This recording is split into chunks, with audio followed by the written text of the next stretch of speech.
Madame, Monsieur, bonsoir. Merci de nous rejoindre une fois encore sur ce plateau d'émission consacré à l'élection présidentielle en Côte d'Ivoire, élection qui se déroulera le 25 octobre prochain. Nous avons déjà reçu un certain nombre d'invités sur ce plateau pour parler du déroulement de la campagne électorale. Ce soir, nous recevons un invité spécial puisqu'il a été candidat à cette élection, mais il s'est retiré pour des raisons qu'il va nous donner ici sur ce plateau. Il s'agit du professeur agrégé de sciences économiques, ancien député de Koumassi, ancien président de l'Assemblée nationale de Côte d'Ivoire, le professeur Mamadou Koulibaly. Bonsoir, professeur. Bonsoir. Merci d'avoir accepté notre invitation. C'est un plaisir. C'est un plaisir de vous rencontrer. Alors, il y a quelques mois, la présidentielle d'octobre 2015 en Côte d'Ivoire était pour vous la priorité des priorités. Et puis, un jour, un matin, vous avez décidé de retirer votre candidature. Comment l'expliquer? Oh, pas quelques mois seulement, il y a quelques années. Depuis 2011, je m'étais dit qu'en 2015, Ouattara mourrait comme candidat. Et depuis 2012, je me suis mis à préparer cette échéance. Et il y avait des conditions à remplir. Et pour préparer une élection, il faut, en Côte d'Ivoire, il faut une commission électorale, il faut un code électoral, il faut une liste électorale, il faut un accès équitable aux médias de services publics pour faire connaître son programme. Et il faut de la sécurité dans un pays traumatisé, que l'on puisse aller faire campagne partout, en toute sécurité. Et puis, il faut trouver de l'argent pour faire une campagne parce que la politique, ça coûte cher. Je me suis imposé de tout faire pour que le gouvernement puisse entendre raison et que nous puissions arriver aux élections de 2015 après avoir réglé toute une série de problèmes. Malheureusement, depuis 2012, le gouvernement et son candidat, M. Ouattara, qui initialement avait fait croire à tout le monde qu'il ne ferait qu'un mandat. Nous nous sommes dit, bon, s'il va être un réformateur, puisqu'il n'a pas envie de se représenter, il va mettre de l'ordre dans le système. Malheureusement, on s'est rendu compte, vers 2012, que M. Ouattara était prêt à rebelloter pour un second mandat. À partir de là, il a biaisé toutes les règles du jeu. Alors, vous dites initialement, est-ce que vous en aviez discuté? Non. Comment savez-vous qu'il était initialement parti pour un seul vous mandat? allez sur Google, vous tapez Alassane Ouattara, je ne ferai qu'un mandat, et puis vous verrez une vidéo de Ouattara en train de jurer qu'il ne demande qu'un seul mandat de 5 ans, c'est tout. Il n'est pas là pour s'accrocher au pouvoir, il veut un mandat. D'accord. Et puis bon, certains y ont cru et se sont dit, bon, quelqu'un qui vient et mandat, non. Avec les hommes politiques, je suis méfiant. Quelqu'un qui vient et qui ne veut qu'un seul mandat, nécessairement, il sera un réformateur. Il va mettre ce qu'il faut en place pour propulser la Côte d'Ivoire sur la voie de la démocratie. Et non, je me suis trompé, peut-être, et beaucoup d'autres avec moi. D'accord. Au lieu de réformer le code électoral, il a bétonné. Au lieu de mettre en place une commission électorale indépendante conformément à la Constitution, il en a fait une structure totalement inféodée à lui-même. Au lieu de nous donner un président de la commission électorale qui respecte au moins la loi qui crée la commission électorale, non, il n'a pas fait. Au lieu de nous confectionner une liste électorale normale, non.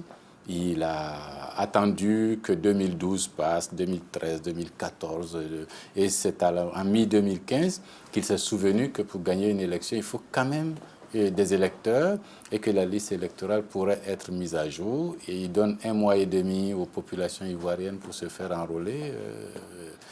Quelque chose qui est prévu dans le code électoral pourrait être réalisé en 5 ans. Alors, vous dites qu'au lieu de nous donner un président de la commission électorale, pourtant il y en a un, oui, qu'est-ce que vous entendez par au lieu de nous donner un président la loi dit que le président de la commission électorale est élu pour un mandat de 6 ans, non renouvelable. Et le monsieur qui est là n'était pas éligible. Mais Ouattara nous l'a imposé quand même parce que, bon, le monsieur est bien, il a rendu service, il faut que je le maintienne.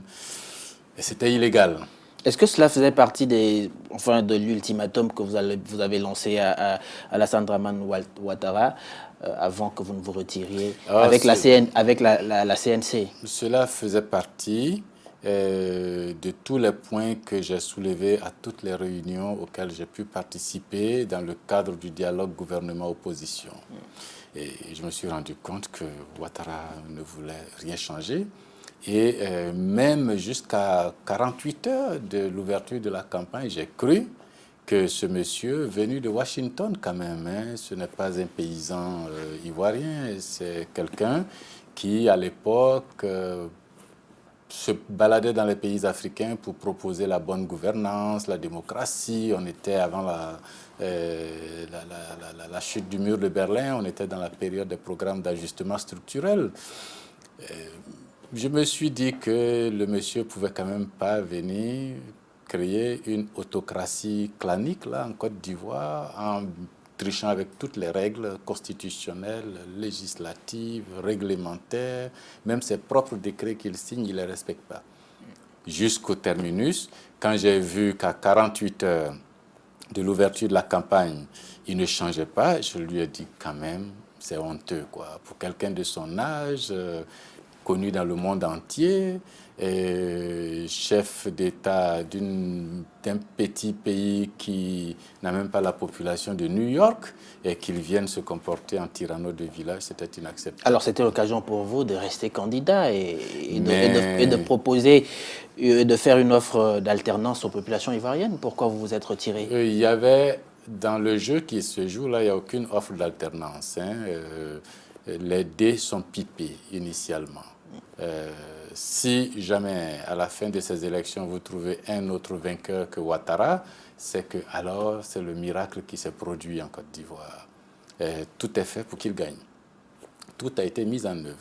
Et la sécurité, et le financement, et le code, et la commission, et les représentants des bureaux de vote, les représentants de la commission, la liste électorale, les modalités de dépouillage, de transmission, de décompte des résultats, et même le bulletin unique de vote, il a tout mis en place pour qu'il n'y ait que lui. Et peut-être la réalisation d'un certain nombre de projets qu'il a proposés aux Ivoiriens. Ça aussi, ça peut jouer. Son bilan? Son bilan? Non, il ne faut pas rigoler. Si lui-même était convaincu que son bilan parlerait pour lui, il aurait fait un système ouvert, une élection ouverte avec égalité des chances pour tous. Il n'aurait même pas utilisé, il aurait libéralisé l'espace audiovisuel pour que des contradicteurs puissent montrer les faiblesses de son projet, mais il n'y en aurait pas eu puisque son bilan aurait parlé pour lui. Il aurait permis qu'il y ait plusieurs télévisions, plusieurs radios en Côte d'Ivoire, sûr de lui, il aurait fait une liste électorale claire, il n'aurait pas triché avec la loi, il n'aurait pas pris le contrôle de la plupart des bureaux des commissions électorales locales, il aurait même modifié les modes de la procédure de vote, de décompte des voix, de transmission des voix, de proclamation des voix. Il ne se serait pas accroché au vieux système, au vieux mode opératoire. Il l'aurait modernisé.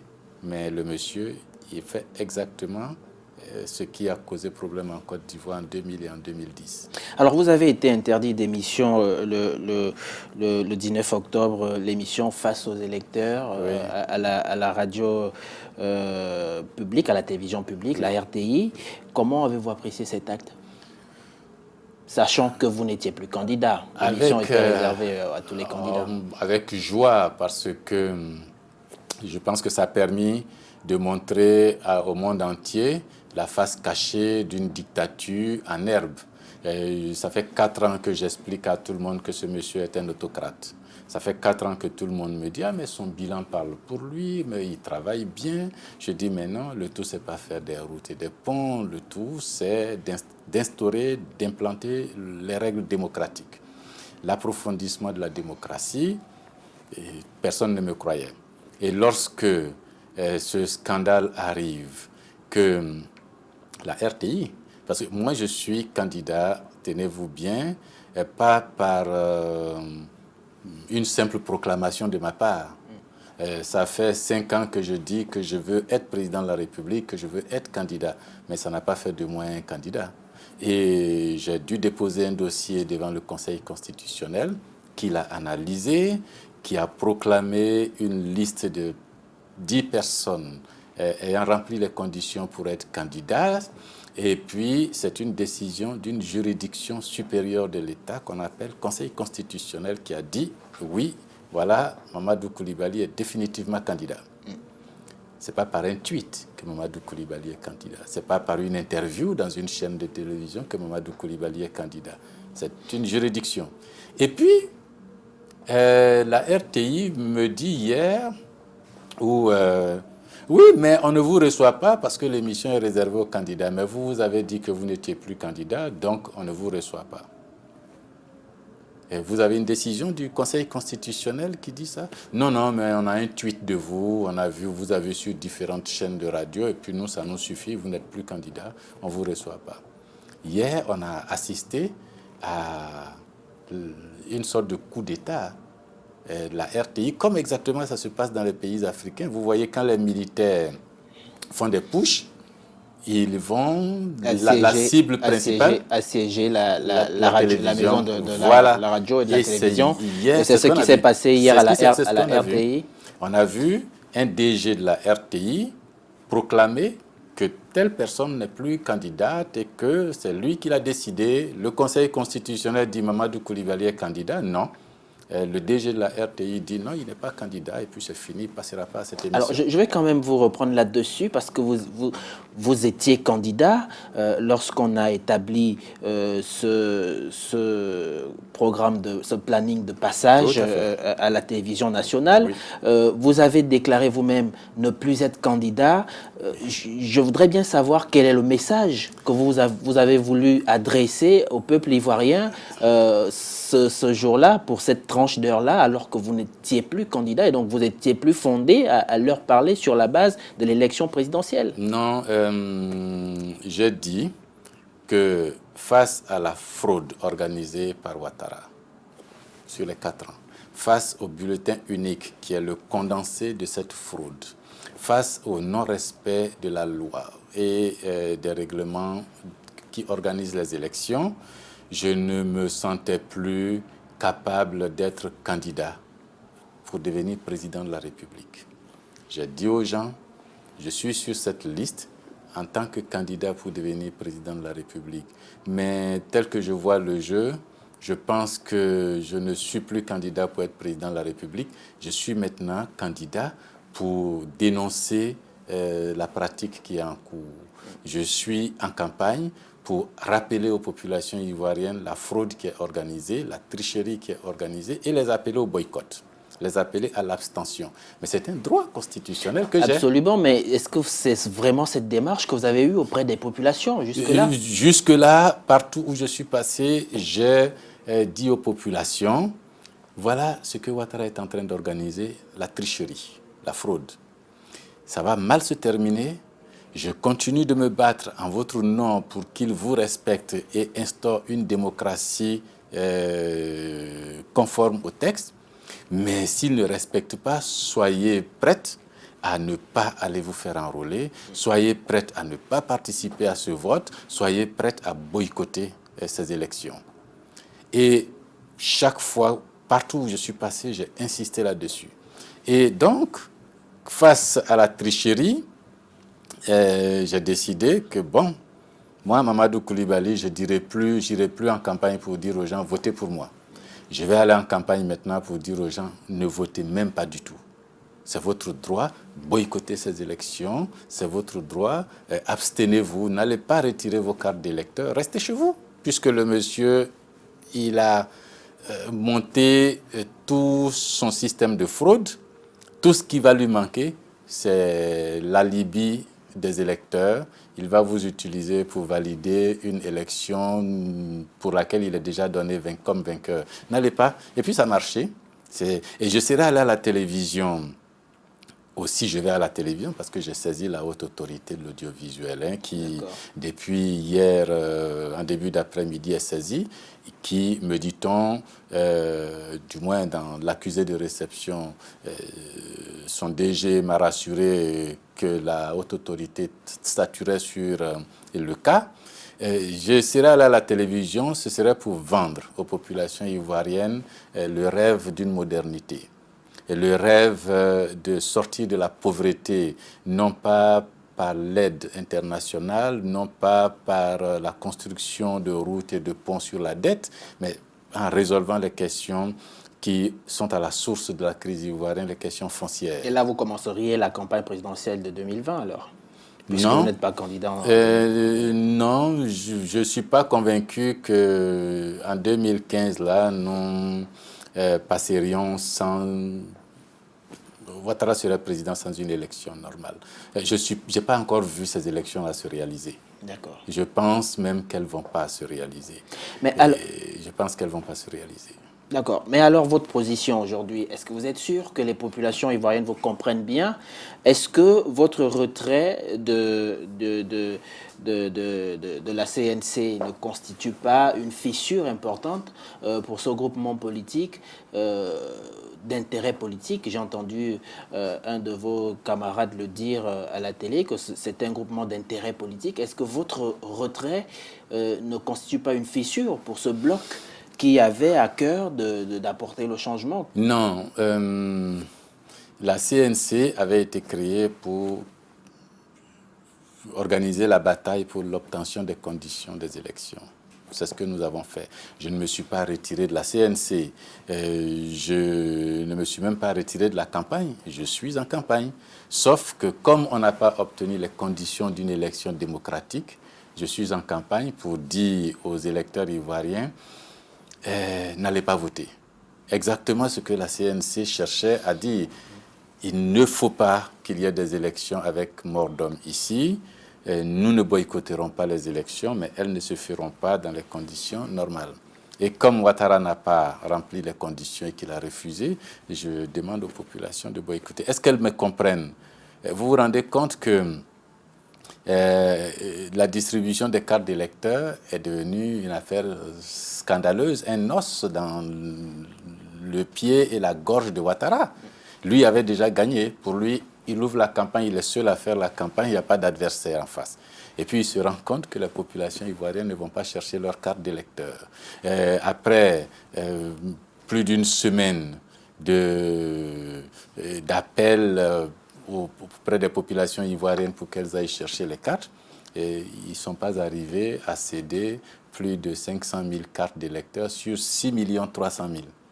Ils se sont rendus compte qu'ils avaient triché avec tout. Ils ont cru que leur adversaire, c'était les Koulibaly et les autres. Et puis, ils se sont rendus compte qu'ils ont un adversaire plus coriace, c'est l'abstention. Les Ivoiriens ne sont pas allés chercher leur carte d'électeur. Première violation des textes, il dit nous prolongeons le délai de retrait des cartes jusqu'au 22. C'est illégal. La loi ne dit pas ça. D'accord. Jusqu'au 22. C'est une loi qui a dit qu'il faut s'arrêter 8 jours avant. Il ne prend même pas le soin d'écrire une nouvelle loi. C'est un communiqué de la commission électorale qui dit bon, c'est prolongé jusqu'au 22. Totalement illégal, sans aucun respect pour notre loi. Mais non content de cela, il prolonge jusqu'au 22. Maintenant, dans les quartiers, les gens prennent les lots de cartes et puis font le porte-à-porte. Ils sonnent, vous venez. Ah oui, on est dans l'école à côté les cartes, mais comme vous n'êtes pas venus, on a la carte de papa, maman, puis le grand frère Thierry et Jacques Adja, vous êtes là, on est venu vous donner quoi. Vous signez ici, vous prenez vos cartes. Les gens leur disent, mais on sait que vous êtes là, ça ne nous intéresse pas d'aller retirer. Ah oui, mais vous savez, prenez vos cartes quand même. Ils font des SMS à tout le monde. Allez retirer vos cartes, allez retirer vos cartes. Mais enfin, le retrait des cartes n'est pas quand même une faute en soi. Demander aux populations d'aller retirer une carte. La faute, c'est que on prend les cartes et on va les livrer à des gens. C'est interdit. D'accord. La faute, c'est que on donne à une personne qui vient pour retirer sa carte, on lui donne les cartes de tous les membres de sa famille ou de tous les membres de son quartier. Ça, c'est de la faute. C'est ça mon problème. Et ça, c'est ce que vous auriez voulu dénoncer au cours de cette émission. Vous le faites déjà assez bien dans les quartiers, puisque vous sillonnez les quartiers d'Abidjan et de l'intérieur du pays pour expliquer un tout petit peu votre vision de la situation. Mais comment peut-on vous regarder si vous faites partie de ceux qui auraient pu récupérer les 100 millions de francs CFA proposés par Alassane Dramane Ouattara? Est-ce que vous les avez... Mais c'est ce que j'utilise pour faire ma campagne. Parce qu'autrement, ça aurait été difficile de faire une campagne. C'est un acte de corruption simple. Un corrupteur vient vous proposer de l'argent, vous prenez l'argent, mais vous n'êtes pas obligé d'exécuter son acte de corruption. Ouattara a voulu corrompre les candidats. Par ricochet, vous êtes corrompu? Non, je ne me considère pas comme corrompu. Par ricochet, et je vais vous expliquer, il y a 3 choses qui m'ont motivé à prendre cet argent. La première chose, c'est que la loi dit depuis de longs mois que les partis politiques doivent être financés. Ça, ce n'est pas un acte de corruption, c'est la loi qui le dit. Quand Ouattara était dans l'opposition, il y avait un financement ad hoc pour lui. Maintenant qu'il est au pouvoir, on n'applique toujours pas la loi. Un financement ad hoc devrait être donné aux partis politiques. M. Ouattara a décidé, sans définir quoi que ce soit et sans entente, il a décidé de donner 7 millions par an, 10 millions par an aux partis. C'est pas bien. Et pendant ce temps, lui, il empoche des milliards de francs. Deuxièmement, le financement des partis politiques et des candidats, c'est une loi qui réglemente. Et la loi dit, en année électorale, le montant de ce financement doit être inscrit au budget adopté. Une commission doit être créée pour gérer ces fonds. Et la commission doit payer aux candidats une aide exceptionnelle, mais qui ne se paye qu'après avoir connu les résultats. D'accord, mais pour le coup, les 100 millions de francs CFA donnés l'ont été par Alassane Dramane Ouattara et non pas par les canaux de cette loi qui est prévue. Voilà. Donc, le monsieur décide de prendre de l'argent et de donner aux candidats. Ça ne correspond à rien du tout. J'ai besoin de faire une campagne. Il dit que c'est pour la campagne. Je dis très bien, donnez, moi je vais aller faire campagne. Mais pas pour dire, allez voter ou prenez vos cartes. Je fais exactement la campagne contraire. Les gens me disent, oui, mais si c'est pour dire aux gens de ne pas voter, il fallait prendre l'argent. Je leur dis, mais alors vous pensiez que vous m'auriez corrompu pour aller dans votre sens? Non, moi j'ai besoin d'argent. Je prends cet argent parce que c'est l'argent de l'État. Je contribue comme homme politique ou candidat à l'expression du suffrage. J'utilise cet argent, mais pour exercer mes droits constitutionnels. Si vous avez corrompu le système électoral, vous ne me corrompez pas avec. Et je prends cet argent et je refuse la corruption, je fais campagne contre vous. Et puis, dernier élément d'ailleurs qui m'a motivé le plus, c'est que Ouattara me doit de l'argent. Parce que cet argent-là, on ne sait pas si c'est l'argent de l'État, si c'est son argent personnel. Nous avons entendu parler d'une avance que vous avez... J'ai dit donc c'est une avance sur tout ce que vous me devez depuis 5 ans. Qu'est-ce que le président Ouattara vous doit depuis 5 ans finalement? Alors, figurez-vous que Ouattara, quand il a été élu, il a décidé que le jour de son élection, toutes les institutions de la République de Côte d'Ivoire devaient disparaître. L'Assemblée nationale qui avait été élue, il a décidé, quand je dis décider, il n'y a pas de loi, il n'y a pas de décret, il n'y a pas de texte, il n'y a pas d'ordonnance, rien du tout. Il a décidé que du fait de au moment où il est élu, l'Assemblée nationale doit être dissoute, son mandat est terminé. Ce qui est illégal. La loi dit que l'Assemblée nationale, le mandat de l'Assemblée nationale court jusqu'à l'élection du nouveau Parlement. Et lui a décidé que je terminais. J'ai dit non. Je lui ai fait un procès. Un juge à Abidjan a trouvé qu'effectivement, Koulibaly a raison. Il faut lui payer ses droits. M. Ouattara a fait faire un appel par le procureur. C'est la première fois, c'est illégal. Un procureur ne fait pas appel de la décision du juge. Mais pour la première fois dans notre histoire ici, le procureur fait appel. On ne me paye pas mon argent. On conduit l'affaire à la cour d'appel. Et puis arrivé là-bas, depuis 2 ans, terminé. Plus d'affaires jugées, c'est terminé. Alors, je me suis senti floué. Si on avait lu le droit et que la cour d'appel avait dit oui, Coulibaly n'a pas droit à ça, je serais allé à la cour de cassation peut-être. Mais ils disent rien et puis ils bloquent. Je pense qu'il a détourné mon argent. C'est un abus de pouvoir. Au-delà de cet élément, la loi dit que l'ancien président de l'Assemblée nationale a droit à des indemnités, une voiture, un secrétaire, un garde du corps, un chauffeur. En 2012, Ouattara décide de me donner du carburant, mais sans voiture. En 2015, il me donne une voiture, mais sans chauffeur. Plus tard, il me donnera un chauffeur, peut-être sans garde du corps, et puis ainsi de suite. Donc, pour moi, les 100 millions sortis des caisses de l'État, ne correspondant à rien du tout dans le dispositif financier et le dispositif de financement des partis, étaient une aubaine.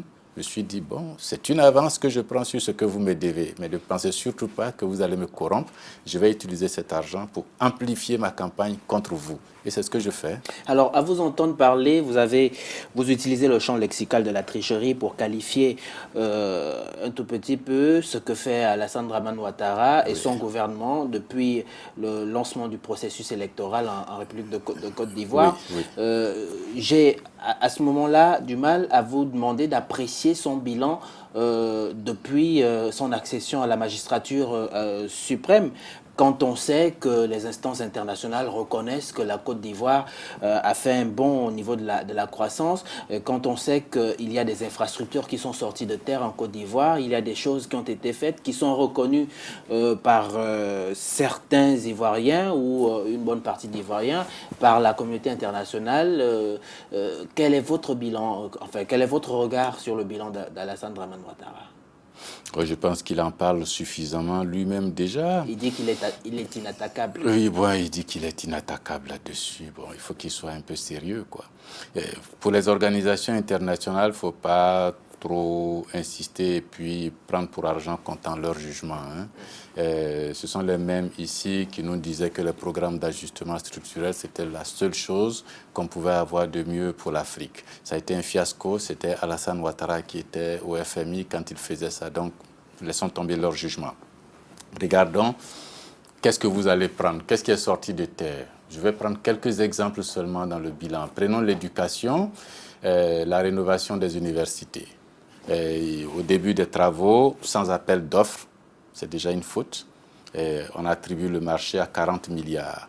Quand ils ont terminé, ils étaient à 185 milliards, plein de surfacturation. Quand les enseignants, les étudiants entrent dans les classes, il n'y a ni laboratoire, ni bibliothèque, ni toilette même. Et puis, on se rend compte que les conditions de travail des étudiants sont exécrables. Fiasco complet. On a passé des marchés, on s'est enrichi. Vous prenez le pont, là, vous dites que des infrastructures sont sorties. Pour ceux qui ont des écoles, ils parlent d'avoir construit 15 000 salles de classe. Oui, bon, ce qui est bien, quand il dit 15 000 salles de classe, ceux qui sont à Mans, à l'ouest de Côte d'Ivoire, pensent que c'est à l'est, il les a bâtis. Ceux qui sont à l'est se disent, bon, c'est ceux du nord qui l'ont. Ceux du nord se disent, c'est certainement à Abidjan. Et puis, chacun est convaincu que ces écoles doivent bien exister chez les autres. Mais en réalité, c'est lui seul. Les salles de classe n'existent pas. L'argent a été dépensé. Des salles ont été rénovées. Des infrastructures ont été bâties, mais on ne peut pas les appeler écoles. Surfacturées de surcroît.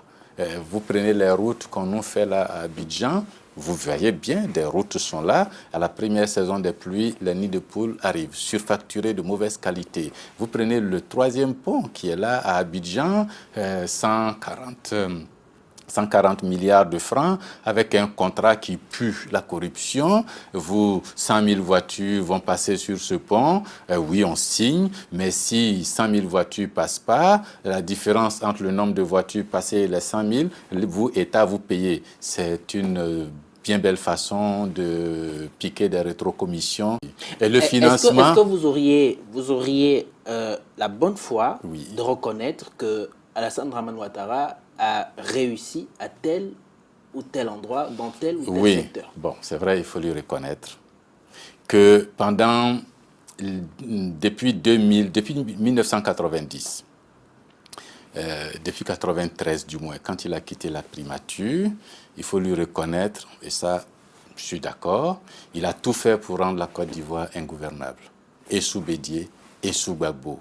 Alors, qu'il revienne maintenant en 2011, président de la République, Gbagbo en prison, Bédié, il a capturé, et puis, bon, il reçoit des financements extraordinaires avec tous ces fonds énormes qui circulent dans le monde à taux d'intérêt zéro.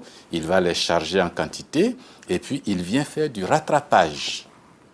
Tout ce qui n'a pas été fait depuis 1994, qui ont fait que la Côte d'Ivoire a plongé dans une longue crise avec une destruction des infrastructures, des conditions de vie partout, il vient avec des masses colossales d'argent et puis il fait du rattrapage. Alors, quand vous avez un pays qui chute, et puis qu'à un moment donné, ce pays se met à rattraper ce qui avait été perdu, vous avez l'impression que le boom est revenu. Non, c'est juste une amélioration, un ralentissement de la chute et puis un retournement de tendance. Il n'y a rien de nouveau. Et donc vous pensez qu'il n'a pas relancé l'économie? Mais si, c'est ce que je dis là. Voilà. Maintenant qu'il est au pouvoir et qu'il n'a aucun opposant contre lui qui a pris les fusils pour le déstabiliser, bon, il peut faire du rattrapage. Et pourtant, les populations ivoiriennes se prennent à rêver de l'émergence. Les Ivoiriens ne rêvent pas de l'émergence, ils souffrent du coût de la vie trop élevé. Ils souffrent de la vie chère, de l'eau, de l'électricité, du transport. Et le coût de la vie est devenu très très cher pour les Ivoiriens. Ça, c'est ce qu'ils disent. C'est pour ça d'ailleurs que tout le monde se désintéresse du bilan de Ouattara. Il est le seul à dire « j'ai fait des routes, des ponts ». C'est curieux. C'est le seul président qui se balade dans son pays en temps de paix et qui dit qu'il va en visite d'État et qui va expliquer aux populations « j'ai fait des routes, des ponts, des écoles ». Il oublie que lors de la campagne dernière, il était déjà passé leur dire « je vous enverrai 60 milliards, 100 milliards ». Et donc, quand il revient, les populations vont l'écouter. Lui a oublié ce qu'il a dit. Et il reprend le même discours, je vais vous donner 60 milliards, 100 milliards, et les gens se disent, tiens, bon, si on ajoute les 60 milliards aux 100 de l'année dernière, de la dernière campagne, ça fait 160. Bon, on a le temps d'attendre. Ils sont obligés, les gens sont obligés de venir l'écouter. Ils viennent, ils l'écoutent, ils applaudissent quand il faut, ils retournent chez eux à la maison. Si son bilan était si bien, même ses propres partenaires du RHDP se seraient précipités pour aller retirer les cartes d'électeurs pour le plébisciter. Or, même eux, ils ne vont pas retirer les cartes. Professeur, nous allons marquer une pause et puis nous allons revenir sur des questions assez intéressantes également derrière cette plage publicitaire. Canal 7 est à Abidjan dans le cadre de l'élection présidentielle 2015 en République de Côte d'Ivoire. Tous les soirs, pendant 13 minutes après le journal de 20 h, vous aurez un plateau spécial élection Côte d'Ivoire 2015, débat, analyse, interview et rencontre avec l'homme de la rue en République de Côte d'Ivoire.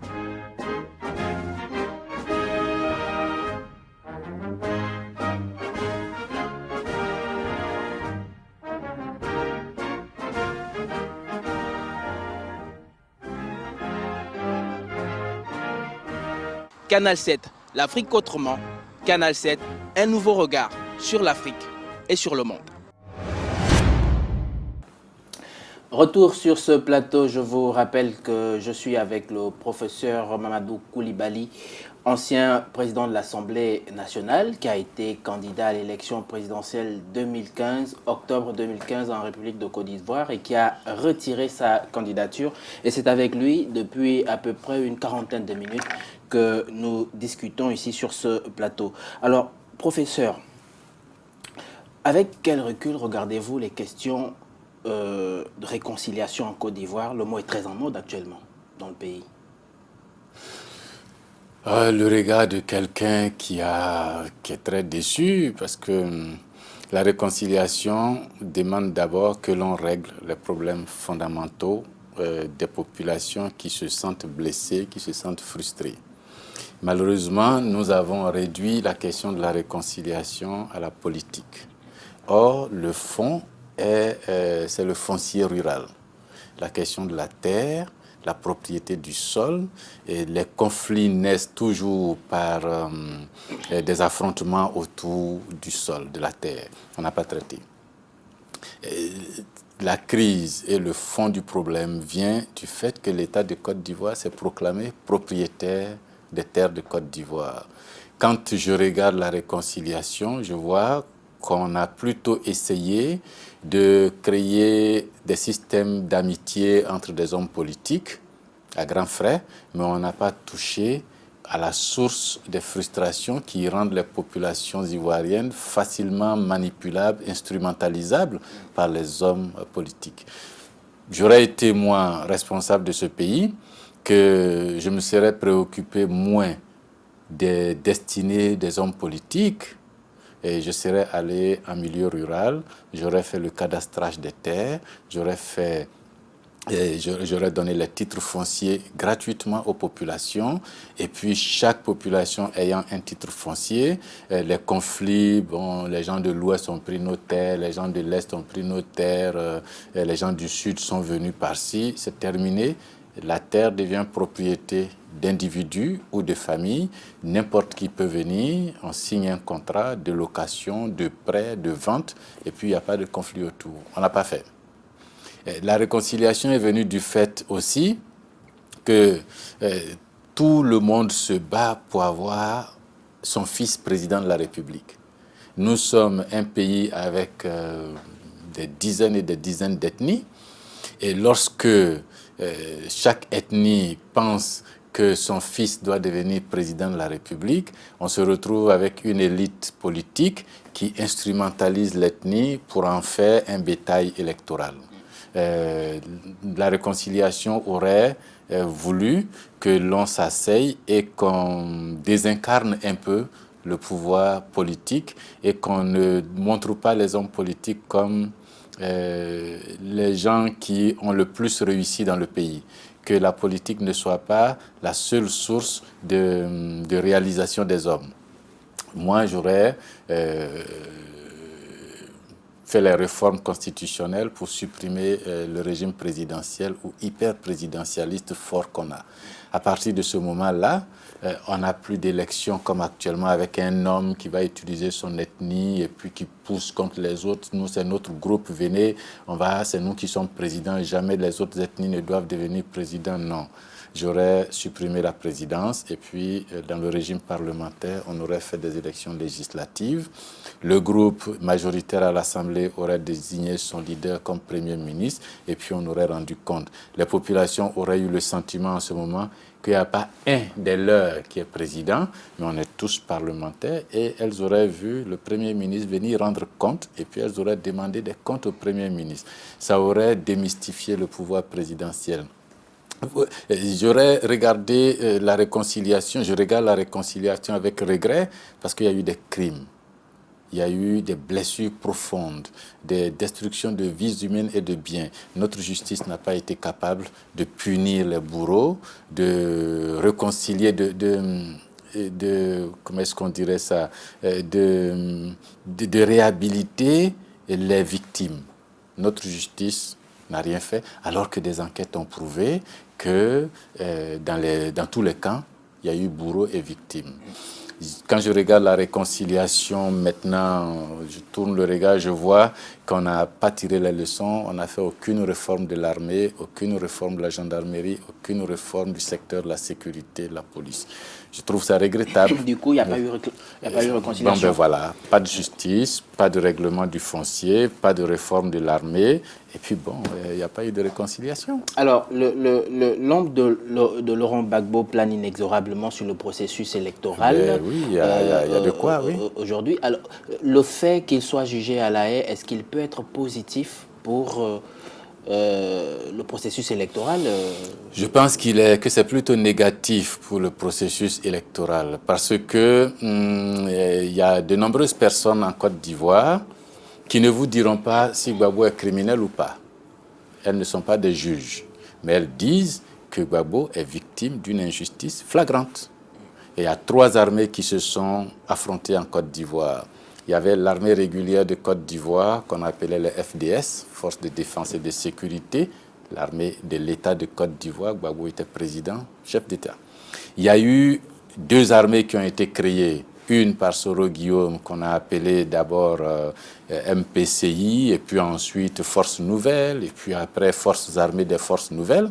Cette armée a aussi commis des crimes graves, répertoriés, documentés.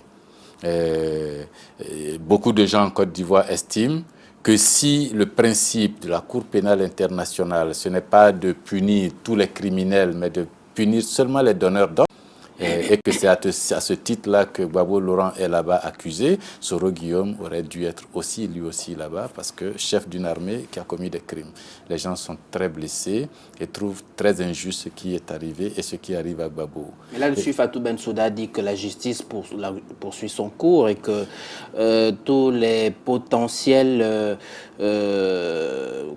commanditaires et autres vont nécessairement être poursuivis. Oui. Et qu'on ne peut pas tous les poursuivre au même moment et qu'il faut laisser la justice faire son travail. On laisse la justice faire son travail, mais nous ici en Côte d'Ivoire, beaucoup de gens estiment que pour une crise grave qui est survenue de cette façon, les 3 protagonistes, parce que le 3e c'est Ouattara quand même, qui a créé les FRCI par ordonnance, dont les crimes sont documentés, les 3 protagonistes devraient être en même temps à La Haye, jugés en même temps, et puis en ce moment-là, la justice ici, les gens auraient eu du soulagement, ils auraient eu le sentiment qu'il y a de la justice.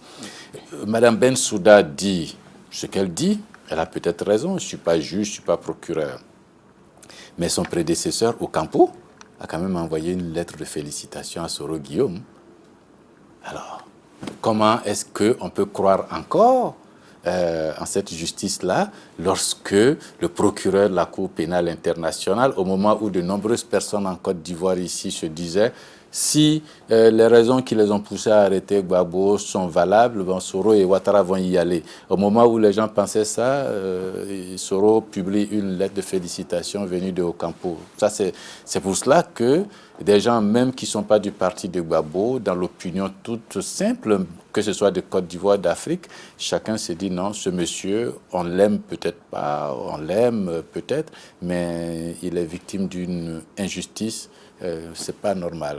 Alors, vous avez quand même, on a l'impression que vous ramez à contre-courant de tous les leaders, parce que depuis que nous sommes ici en Côte d'Ivoire, l'ensemble des leaders prônent l'apaisement, la paix, la réconciliation, et on a l'impression qu'ils ne veulent pas aller encore fouiller dans la poubelle, ce que vous faites aisément, en présentant les choses telles que vous le faites.